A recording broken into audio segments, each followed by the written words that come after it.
On va débuter. On merci de votre présence aujourd'hui pour écouter notre conférencier, Greenhalgh, qui est stagiaire postdoctoral à l'Université McGill avec Shashan Rees et Lars Iverson. Il est membre du Grill aussi. Et Jack est originaire de l'Angleterre. Il a fait ses études graduées à University College London et ensuite à l'Université de Bristol, où il a étudié les liens entre la biodiversité subaquatique et comment la détecter à l'aide de l'ADN environnemental et des sons. Alors aujourd'hui, il va nous parler, comme vous êtes tous des experts d'ADN environnemental, il va plus s'intéresser au paysage sonore. Donc, quelles sont les nouvelles technologies qu'on peut utiliser pour détecter la biodiversité aquatique à l'aide des bruits qu'on entend. Alors, Jack. Drain the swamp. Pond scum. This is a good one. Happiness consists in activity. It is a running stream, not a stagnant pool. There are so many negative words and associations that we have for freshwater ecosystems. But today in this talk, which is part natural history talk and part scientific experimental talk, I'm going to introduce you to the weird and wonderful underwater acoustic world of ponds, lakes, and rivers, and just kind of showcase, as the soundscape so wonderfully does, the biodiversity of freshwater environments. I've done my best to include French on all the slides, so I hope that that's satisfactory. I promise it's better than me trying to speak French. Conventionally, as freshwater ecologists, when we try to survey to understand the species composition in an environment, we do sampling methods like this. We use a pond net, and we kind of thrash around in the reeds and in the water. And this is a great way to understand the species composition. But there are some limitations associated with these methods. And by the way, in this talk, I'm not advocating to remove methods like this, just that new technologies, new methods can help supplement, to add to the toolkit of methods like this. But by surveying freshwater environments with techniques like pond netting, it can be quite invasive. As I mentioned, you're kind of disturbing the environment as you're doing it. You're really only capturing one moment in time, that time when the pond net is going into the water. And actually, you need to take all of those organisms, the macroinvertebrates, the bugs, the beetles, back with you to the laboratory. You've got to kill them, essentially, so that you can identify them later under the microscope. And this is quite challenging. You need expert skills and training to be able to do this. So what other alternatives are there that new technology might be able to offer for us? Well, passive acoustic monitoring, which is a fairly well-established field of research in the marine environment and in the terrestrial environment, is becoming increasingly adopted to study the freshwater environment. And it has many benefits. So unlike a lot of sampling methodologies, you just simply listen to the environment. It's non-invasive. And you can capture through the deployment of inexpensive technology. So this device here is called a hydromoth, has a terrestrial equivalent called an audiomoth. It's a device developed by the University of Oxford in the last decade or so. It costs about 150 Canadian dollars. And it consists of a simple circuit board with a couple of batteries and an SD card. So it's very easy to buy quite a lot of these and deploy them simultaneously in different habitats, different environments, so that you can get a lot of spatial and temporal coverage, which just simply wouldn't be possible with a lot of other conventional methodologies. And you can really get some fascinating insights through this type of approach. So I mentioned that passive acoustic monitoring is fairly well established, and within passive acoustic monitoring, we have this field called ecoacoustics. And ecoacoustics is a marriage of ecology and acoustics, and there are two main branches of ecoacoustics. Bioacoustics looks at the individual sounds made by species. So this is tied to things like species behavior, and studying how animals are producing and perceiving sounds. And sound is, of course, essential in the functioning of so many different species, which we'll come on to. And then ecoacoustics, which is slightly broader again, is looking at the soundscape, which is all the sounds in the environment. So that could be sounds associated with animals, or wind, or rain, it's everything. And there are particular techniques we can employ that can look at this kind of ecosystem level, this soundscape level. So two levels, a species-specific level, and then a soundscape level, bioacoustics and ecoacoustics. And really what we're measuring when we're deploying these methods is sound waves. And this is a sound wave, and it is measured really in amplitude, which is the height of a wave, and also in the frequency, the amount of times that this wave is replicating over a particular period of time. It's the same as light waves and all other kinds of waves. And a lot of time we can use techniques like a fast Fourier transformation, which takes the frequency component, takes the time, and the amplitude component, can display that in a frequency domain. So we can use this transformation to visualize sounds using this approach, and we can produce images like this, which is called a spectrogram. This is a spectrogram of a human speaking. So we have time here along the bottom and frequency along the top. And you can see where there are moments of speech here, a breath, and then there's speech again. So this is useful. This is an interesting tool. We can record sound in the environment, and now we can visualize what that looks like. Individual species or different types of habitats at different times of day might produce different spectrogram images that we can consider to tell us about how the environment or different species are changing or interacting. The soundscape can be broken down into different constituent parts. This is an idea that was in part led by this guy called Bernie Krause. And we can define the different constituent parts as, broadly speaking, the geophony. And this is including things like wind and rain, thunder and lightning. The anthropony, which is any kind of sound made by humans. So you can think of cars and traffic noise in the marine environment, seismic booms that are sent down to probe various parts of the sediment to look for hydrocarbons is a big problem for marine mammals.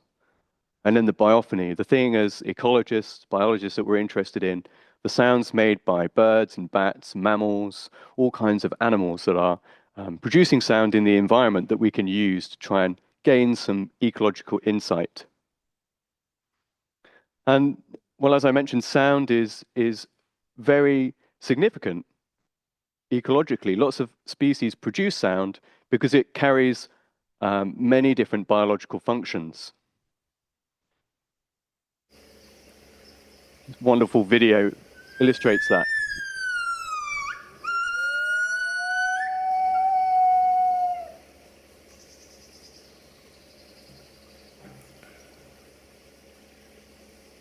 So these are gibbons calling in a rainforest.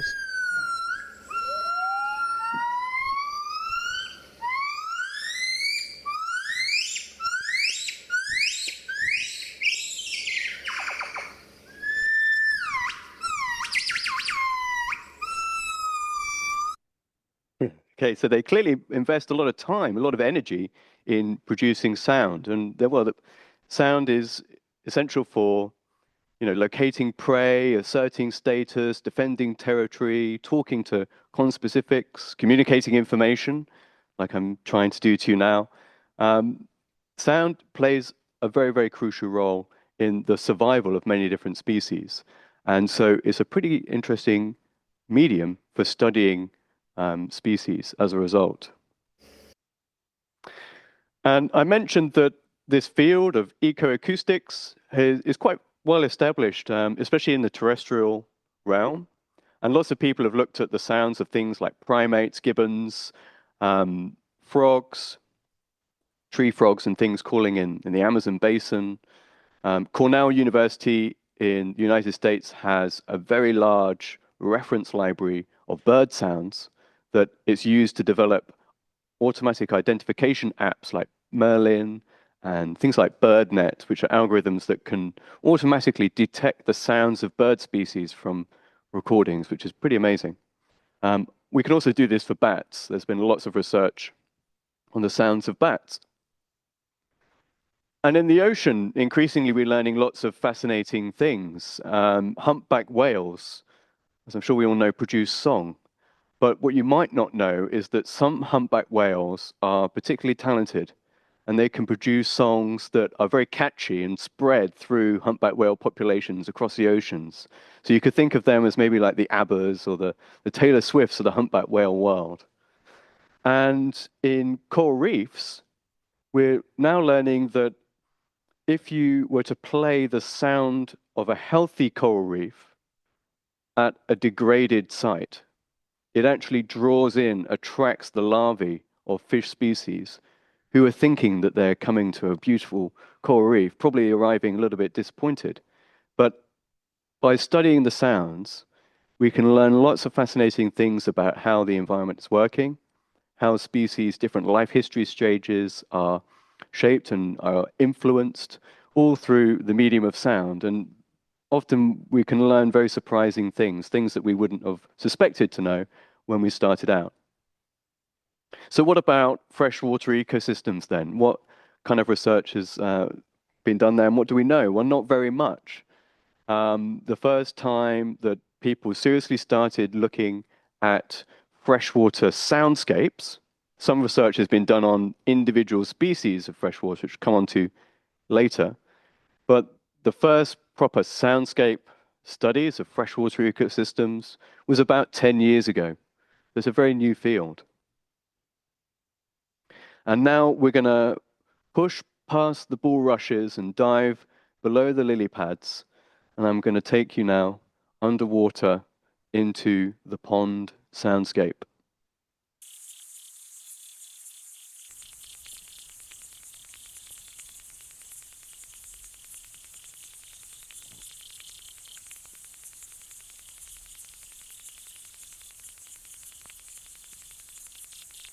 So here we've got kind of a sound. This is a sound made by aquatic insects. They're making sound by rubbing two hard body parts together, kind of like crickets do in a field. And then you're also hearing, if I play this again, kind of a continual ticking noise, a streaming of bubbles. This is actually aquatic plants, submerged aquatic plants, photosynthesizing underwater. And you can actually see some bubbles that are coming from the plants. So lots of strange and curious things happening. And freshwater soundscapes are highly complex and largely unknown systems. So it's a very difficult thing. It's a big challenge to try and to begin deciphering, to unpick the puzzle of this soundscape. What ecological information might be hidden in this complex system? Well, it's kind of like if you were to go to a tropical rainforest and you were asked to identify all the different plant species in that rainforest. What approach might you take if you have no knowledge of these species? Well, you might just start categorizing them into types. You could say there's this kind of big leaf plant here, there's a kind of smaller, lower shrub. We've got a bush at the back. There's this other long kind of banana plant or something and a tree. we don't necessarily have to have knowledge of what these things are to begin categorizing and sorting them into groups, is my point. And that's exactly how the study of freshwater soundscapes began, was by classifying sounds into sound types. Um, on the left-hand side here is a workflow from a paper published in 2020, so quite recently, right?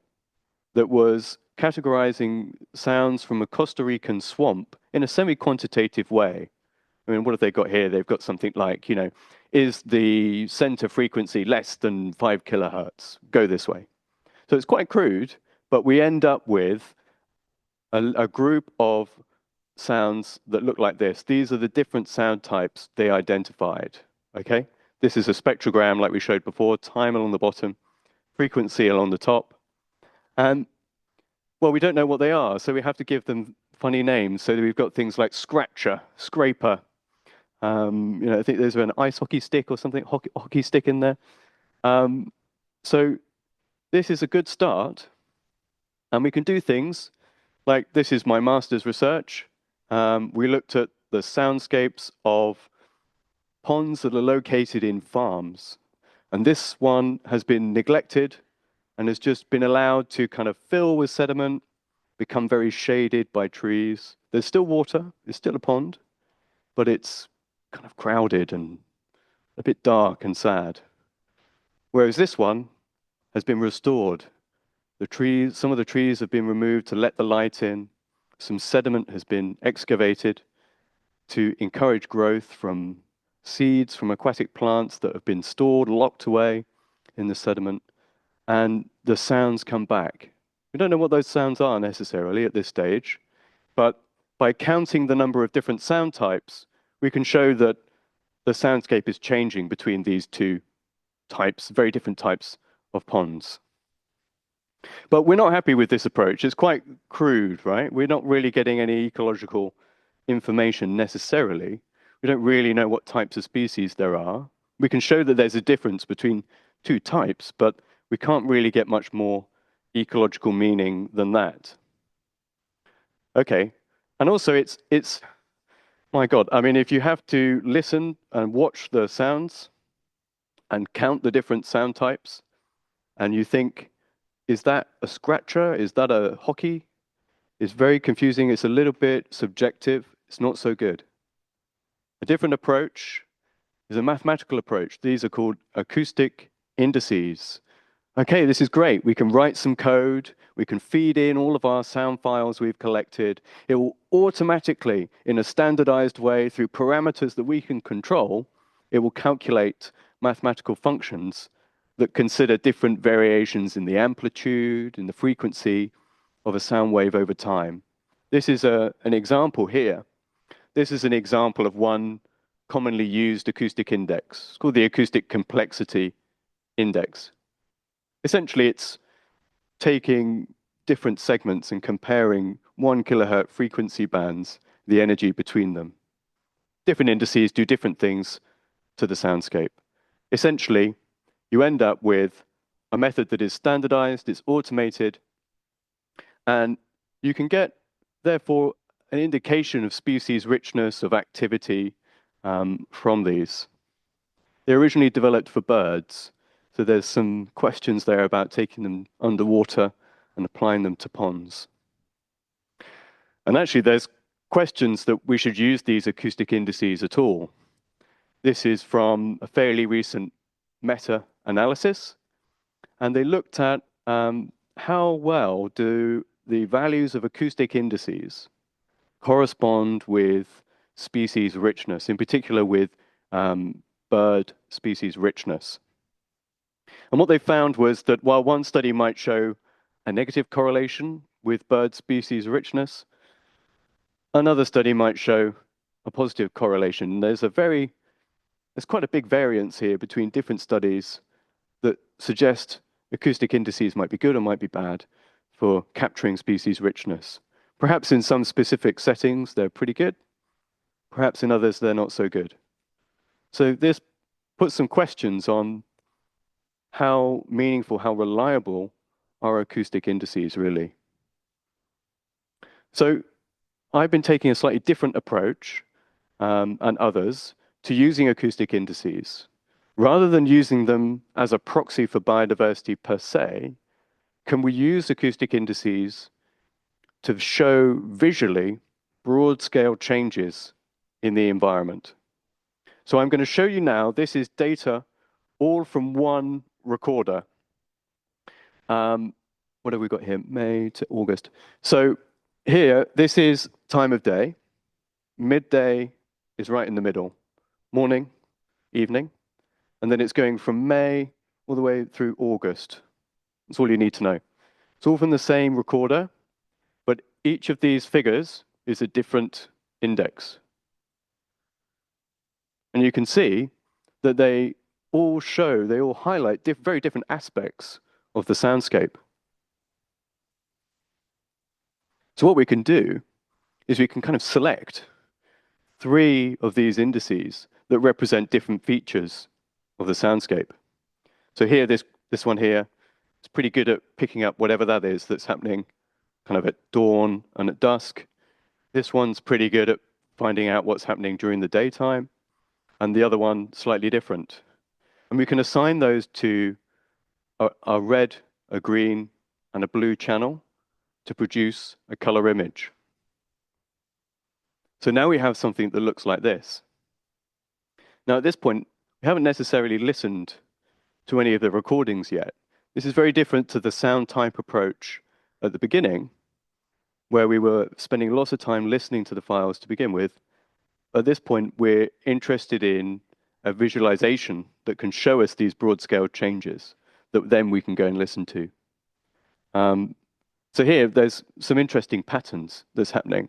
And we can see there's an advantage here that we can capture very fine temporal resolution through a very long time period. And then, based on this, we can start to go in and think, okay, well, what does this blue splodge mean? How does that relate to what might be actually present in the soundscape? And we might understand then that, okay, this is frogs that are calling, or this is bats. So this is a way of visualizing quite long-term information. Another way is that we can take the frequency domain into account, and we can look at short-term, maybe just through a 24-hour period. So this is a spectrogram, again, that now shows 24 hours worth of data. This is actually from a couple of meters underwater in the River Gambia.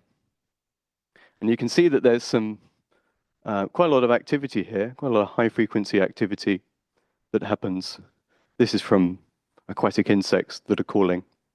And this is created by using 3 different indices that are mathematically orthogonal to each other. They're representing 3 different aspects mathematically. We can generate images like this. All right, so we've moved on from sound types, and now we've moved on from just trying to relate acoustic indices to measures of biodiversity, because they're not that great. So now we've got acoustic indices as a tool for having visualizations of how the soundscape, how the environment might be changing through time. Okay, interesting. Well, what can we do with those? Well, let me show you some things from Galt Nature Reserve, which is a reserve owned by McGill University, just east of Montreal.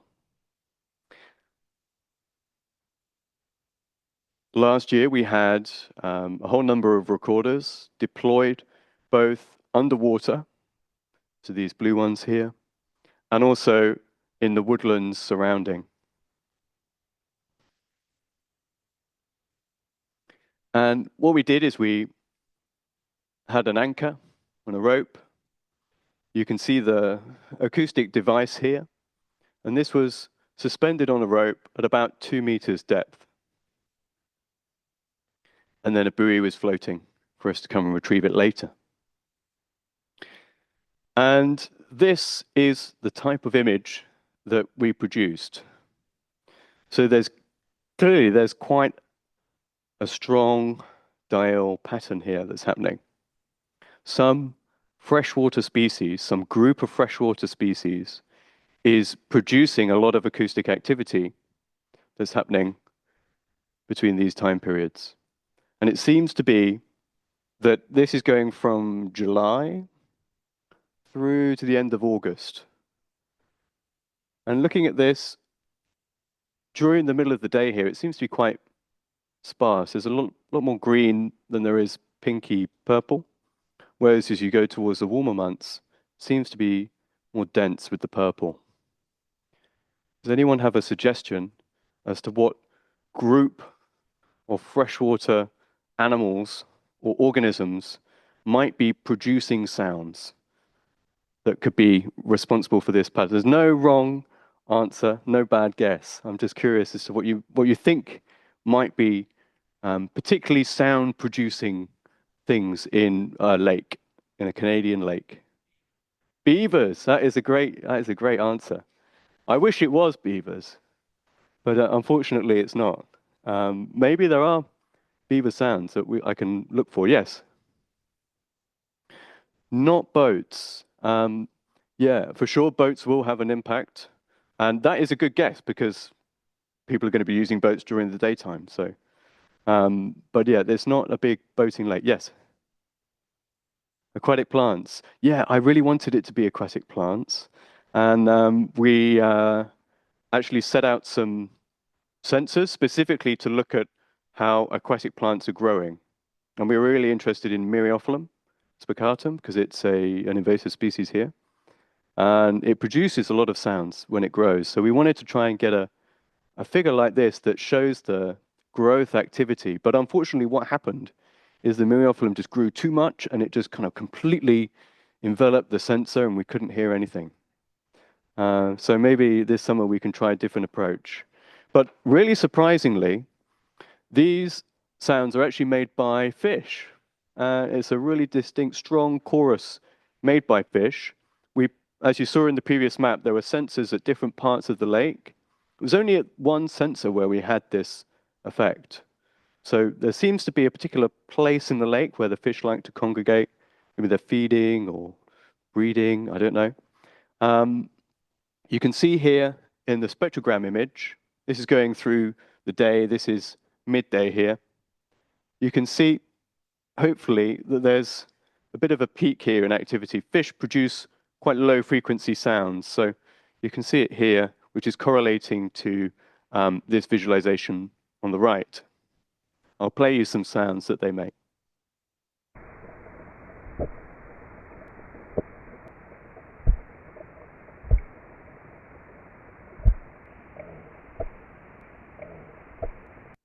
Fish are kind of like the drummers on the freshwater band, you know, kind of on the kick drum. And in a way, they're playing the drum because the way that fish produce sound, if you don't know already, is that fish that have a swim bladder actually have a special muscle above that bladder. You can see it here. So this is where are we? This is a swim bladder, and there's a special muscle here. And sometimes it's even referred to as the drumming muscle. And that vibrates. And just like going on a kick drum, it vibrates the air that's in the bladder, and it can go through into the environment. So yeah, that's sounds made by fish. In La Cartelle, which is the lake at Galt Nature Reserve, where we did those recordings, there are lots of fish that are known to produce sound. There's a wonderful sound library called Fish Sounds, unsurprisingly, has sounds of fish on it. And all of the fish species that are present in the lake where we recorded and are known to produce sounds and have sounds in fish sounds are highlighted in green here. Haven't yet specifically cross-referenced with the species, but we're pretty sure that it could be something like a perch. And this is sound of a European perch from a friend. Recorded with different technology, different microphones, but you agree it's a similar kind of thumping sound. Anyway, Fish chorusing is actually a very well-known and studied phenomenon, or at least in the marine environment, and it happens all over the world. A recent meta-analysis showed that um, only 2% of, I think, what is it, 178 studies looked at freshwater fish chorusing. And freshwater fish chorusing contains within it some information about how fish are reproducing, utilizing local habitats, reproducing, I said, feeding, communicating conspecifics. So there's behaviors encoded within those sounds. So there's some work to do there to try and go to the next level from those sounds that we collected last summer to try and extract maybe which species are we listening to and what kind of information are they telling us about how they're using that lake and that resource. Okay, here's another one. This is actually, it's a terrestrial recorder. This recorder was strapped to a tree, but it's facing a freshwater habitat, so we'll allow it. Here, again, time of day along the bottom, midday in the middle, and this is May, June, so it's kind of springtime. Any ideas what the green might represent? Yes, absolutely, yeah. Spring peepers. You can clearly see the sound of the peepers here. It corresponds with the times of day where we have the green.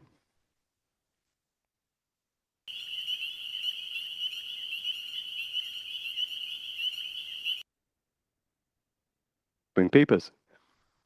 Yeah, and I think this just really highlights how even at 3 in the morning, we can have some kind of an indication of what's happening. Whereas if you sent somebody there twice a day to see if the peepers were still peeping, it would be very granular. Whereas this, no one has to go at 3 in the morning, and we've got an insight. I did some reading about spring peepers, and it seems that when the frogs are calling in a big chorus, it's actually more beneficial to kind of sneak away a little bit and maybe broadcast just away from the congregation of frogs so that your call might be heard and perceived a little bit better. I guess it's kind of like if you're at a nightclub and you're trying to talk to somebody you quite like, you can't really hear each other, go out to the smoking area where you can have a proper conversation. I think that's the analogy that applies there. But if the pond doesn't have that many frogs calling, then it's actually better for the frogs to be from an elevated position calling across the water. And the water has the effect, of course, of carrying the sound much further, which is why they're quite associated as well with that environment, which is cool. This is a study that looked at the first day. When was the first day in the year that spring peepers were heard to be peeping? It's obviously an indication of how warm the environment is and when these animals are beginning to be active. This was conducted in upstate New York. And there isn't a significant relationship here, but there is, I think, a downward trend that if you added maybe the next 10 years of data, you might see to become a significant trend. And something like passive acoustic monitoring would be a great tool for addressing this type of question. Very easy to deploy, lots of different places. You don't have to be there, and you can easily review the data. Okay, well, let's go across the pond, so to speak, to the UK, where we'll look at a completely different soundscape. So it seems that a lot of the lakes here in Canada have a lot more fish species, larger fish species, and they predate a lot more on aquatic insects. Whereas in the UK, you can have lots of very small ponds that don't have lots of big fish populations. Of course, there are some, but we also have very small ponds that actually have lots of aquatic insects. So that's a bit more of a focus here. And you can see here the soundscape is very complicated and has lots of different things happening. So we have quite high frequency sounds up here. This is the aquatic plants that are producing oxygen bubbles as they photosynthesize. We've got aquatic insects that are calling here, and even some sounds of decomposition, methane bubbles, as they're released from the sediment, are contributing to this soundscape. And everything is partitioned quite neatly into different spaces. Everything has its own frequency place. It's called acoustic niche partitioning. It's to avoid competition. Frogs do this very famously in the rainforest. They each have a different frequency band in which they call, so they're not all shouting over the top of each other.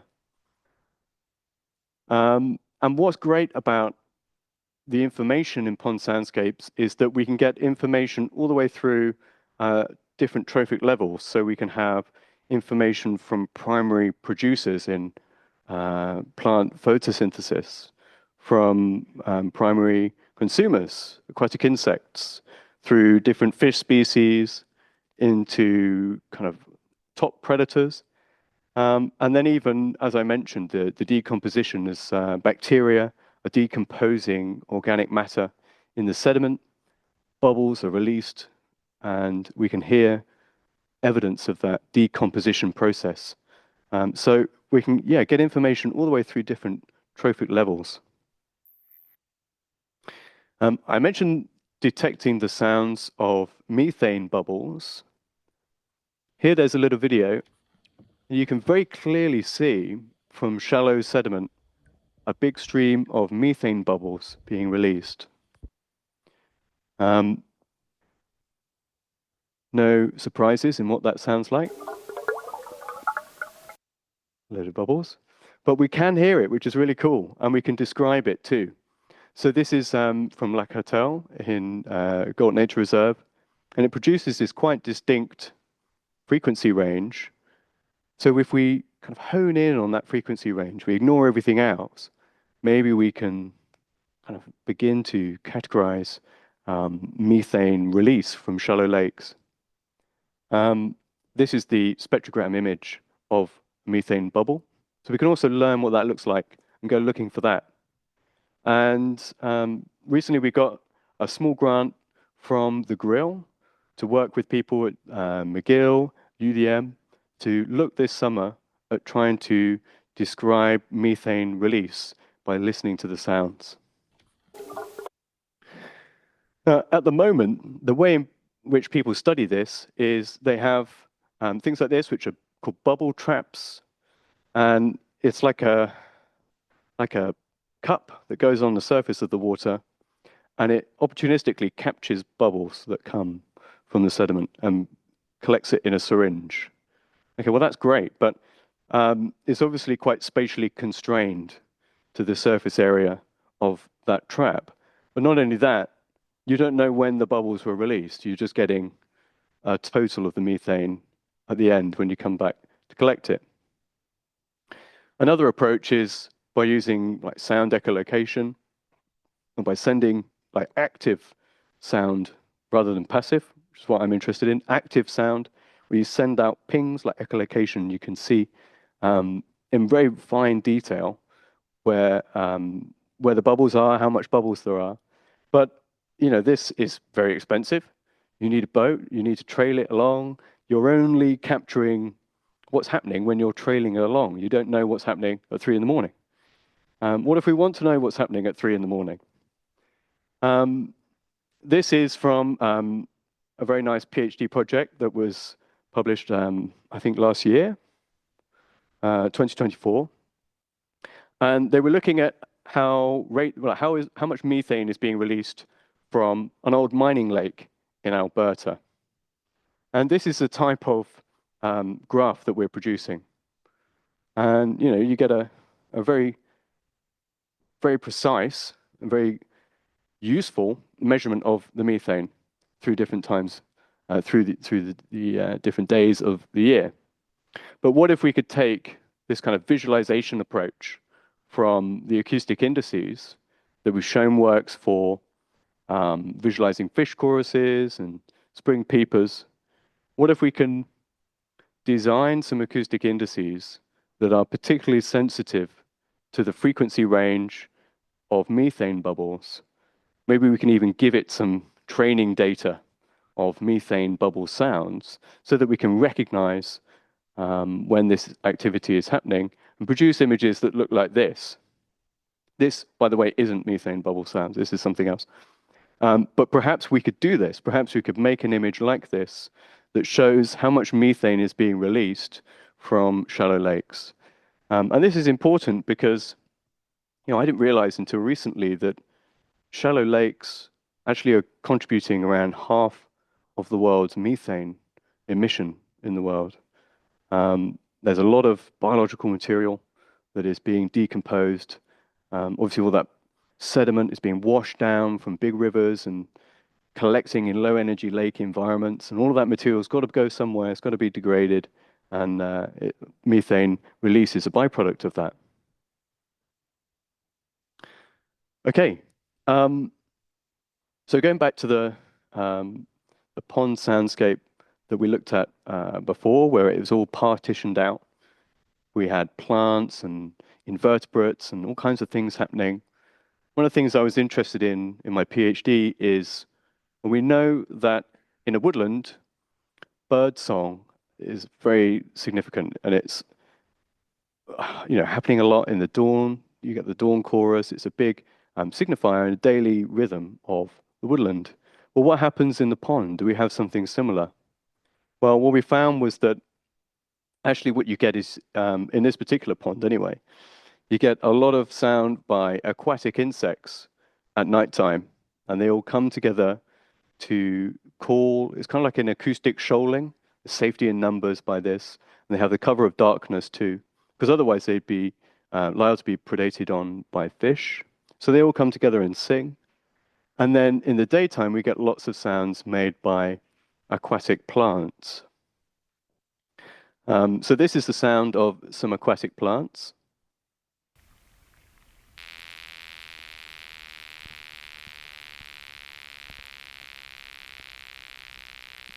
And what we think is happening here is, as the plant is photosynthesizing, the oxygen concentration within the leaf structure increases. And it increases to a point where the concentration is higher than in the dissolved oxygen in the water surrounding the leaf. And at that point, the oxygen diffuses along a concentration gradient. So that's why initially you get this kind of very rapid sound pulse rate of the bubbles that slowly dissipates, getting slower and slower. Now, if you're like me and you're a little bit, there you go, very quick at the beginning, getting slower. And if you're like me and you're a little bit skeptical that plants are actually making sounds, because when I first listened to it, I was listening like this: take the hydrophone out, put it back in, take it out, put it back in. It really was making the sound. There's a paper published last year where they put some plants in different mesocosms with nothing else in them. And they were able to show that when the sun comes out and the plant gets going, it's producing these sounds. And they could relate that to the oxygen too. The other main thing that produces sounds is all these aquatic insects. So things like water beetles and water boatmen. These are some microscope images that I took of these animals. And you can see here some of the sound producing parts of their anatomy. It's kind of hard structures that they're rubbing together in a process called stridulation, which I think is a wonderful word. And well, actually, we've known for a long, long time that freshwater insects produce sounds. Well, about 180 years ago, some of the first studies that were recording these particular insects called water boatmen, Choroxidae. And the mechanisms of that sound production have been known for about 70 years. But not a whole lot of research has been done beyond that. And actually, we know that the sound, well, actually, identification guidebooks that are used to distinguish between different species focus on the sound producing parts of their anatomy in order to distinguish between species. So, well, it goes without saying, right, that if they've got different musical instruments, then they must be making different sounds. But we haven't really properly started to describe all the different sounds that these species are making.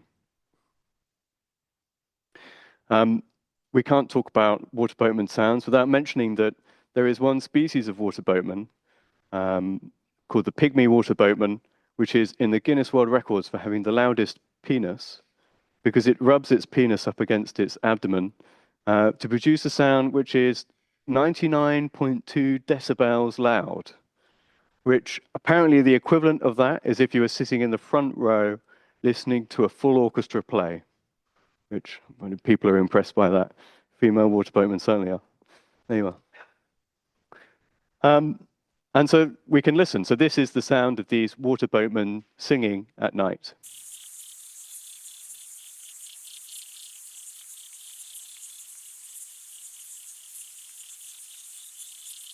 You can actually hear there's some acoustic niche partitioning happening.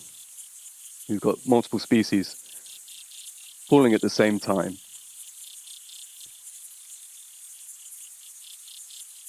And we've got this really strong daily activity cycle where there are lots of these insects coming together at night to call.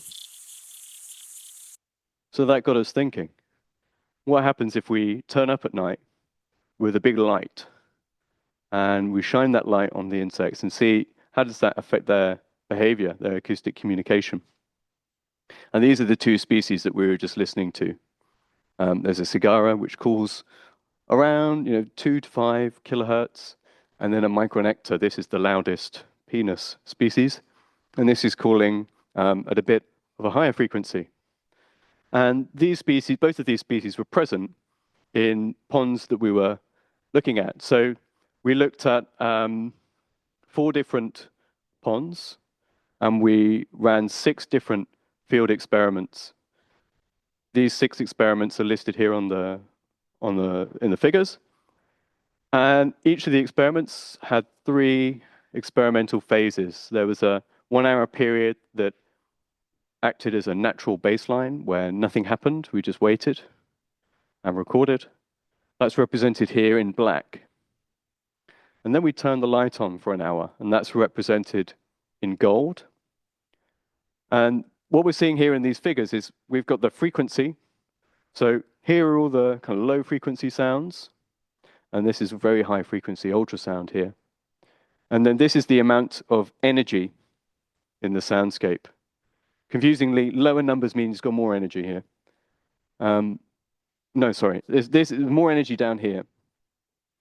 So what you can see is that when we turn the light on, actually we get a bit of a suppression here. We're suppressing a lot of that soundscape energy. And then when the light is removed, which is represented by the blue, I actually get a bit of an increase. So increasing energy is this way, decreasing this way. So it's decreasing a lot when we turn the light on in a lot of sites. Particularly in this and here, we get a massive suppression. And then curiously, we get this rebound effect when we turn the light off. So there's this kind of reaction.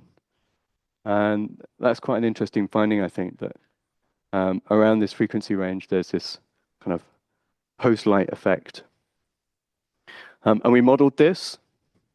So these are generalized linear mixed models with 999 permutations. And we've got the different frequency bands going along here. So here we've got the 2 niches that represent our 2 water boatman species. And then this is just kind of going from the lower frequencies up through to the higher frequencies. And what you can see is that, generally speaking, when we turn the light on, there's quite a suppression here, particularly in the water boatman niches, and in the lower frequencies where a lot of the biophony is happening. And then when we turn the light off, we get this kind of opposite effect, where we have this rebound. Yeah, summarized here. So, yeah, I mean, this raises some kind of interesting questions for future research. Um, so we know that actually the sounds that water boatmen are producing are pretty much exclusively reproductive signaling. And this is quite an old study, but you can see that quite a lot of the calls, which look quite similar to some of the spectrograms on the previous slides, these are kind of copulatory signals. And then it waits for a response from the female, and then the activity is fulfilled. But pretty much to say that these sounds are being produced pretty much exclusively, if not totally exclusively, around reproductive behavior. So it makes you think that if, when we turn the light on, that this reproductive signaling is being suppressed, potentially that has consequences for how successful this species might be in reproducing. Can it have implications for reducing the rates of recruitment in that species?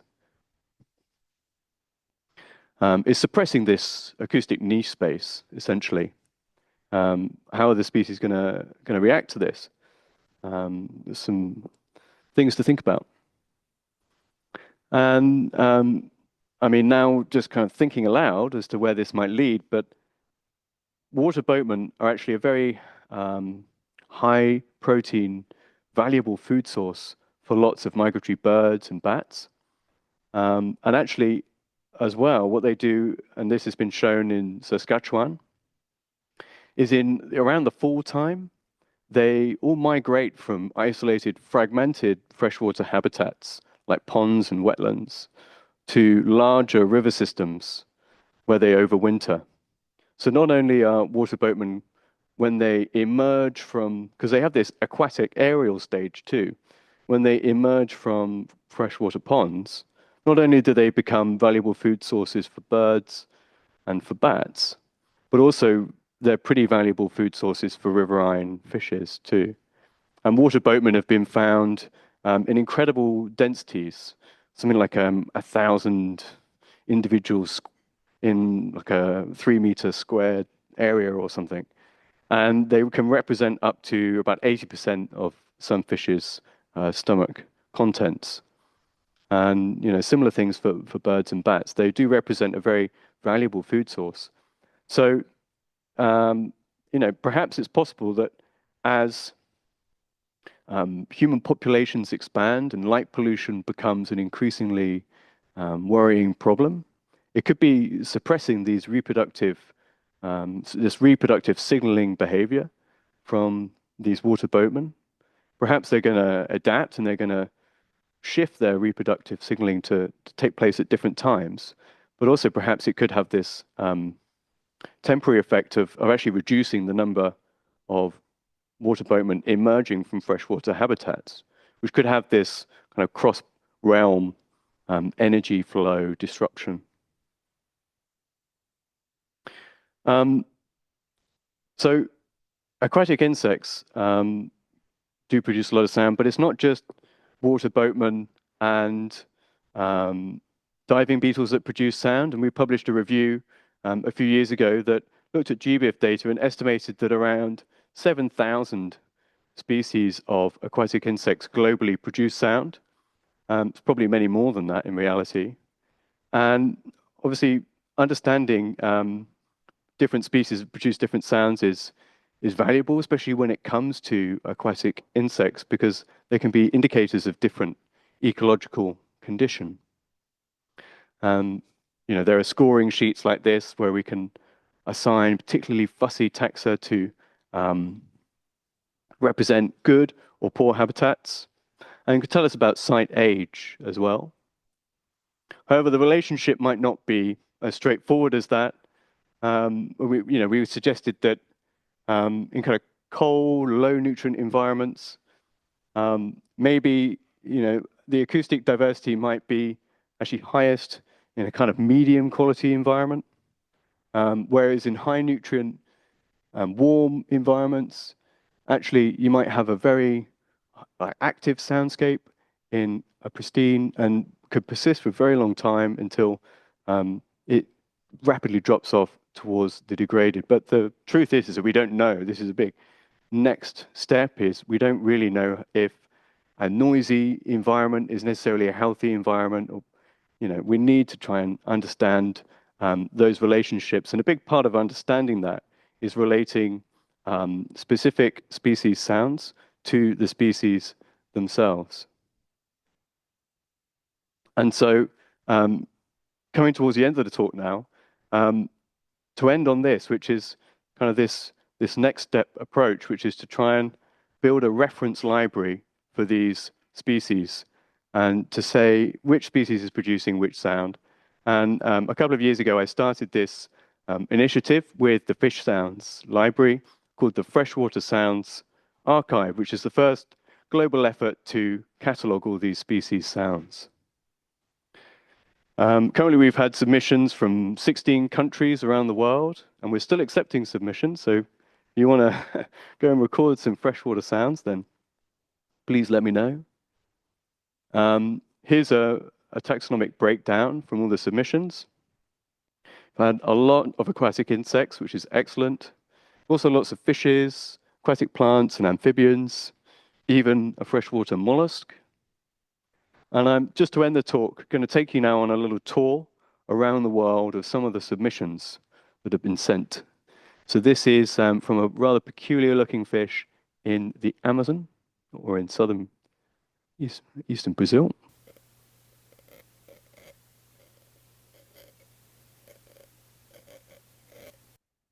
Kind of making this kind of rasping sound. This is a frog in the high Andes.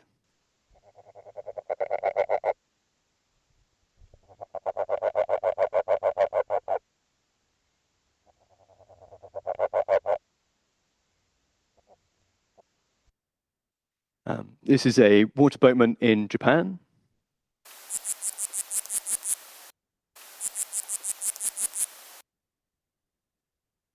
This is a greater water boatman in upstate New York.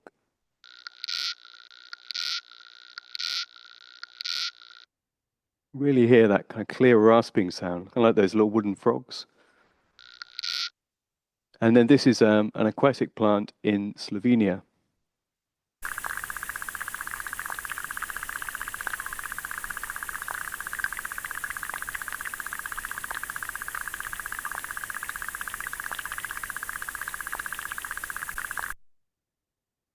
So yeah, just to end that, building archives is a great thing. And Ed Baker, who's a friend of mine at the Natural History Museum in London, said that the value of an archive only increases through time.